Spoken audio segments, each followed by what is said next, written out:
खबर शामिल करते हैं सियालकोट से। Azhar Jani senior reporter, PNP sports news. Sialkot GSL edition 7 का खेले जाने वाला 37वां मुकाबला चकराला स्टेलियंस ने मुर्तजा टाइगर चौडाली को शानदार मुकाबले के बाद 1 रन से हराकर ये मुकाबला अपने नाम कर लिया और जीएसएल एडिशन 7 में लगातार तीसरा मुकाबला अपने नाम किया।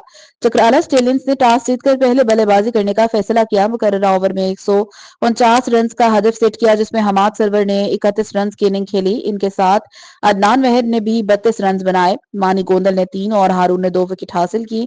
हदफ के ताकुब में टीम मुर्तजा टाइगर चौडाली का आगाज अच्छा न रहा। ओपनिंग बल्लेबाज के जल्द आउट होने की वजह से टीम का बैलेंस काफी खराब रहा। लास्ट ओवर में 11 रन जो जैन ने डिफेंड किए और मुकाबला चकराला ने ये अपने नाम किया। Nabeel Malik best bowling figure अपने 4 ओवर में सिर्फ 6 रन और 1 विकेट हासिल की। Man of the match Nabeel Malik और हमाद सरवर को अच्छी परफॉर्मेंस पर जीएसएल स्पोर्ट्स की जानिब से 4,000 रुपए और एक खूबसूरत ट्रॉफी इनाम दिया गया।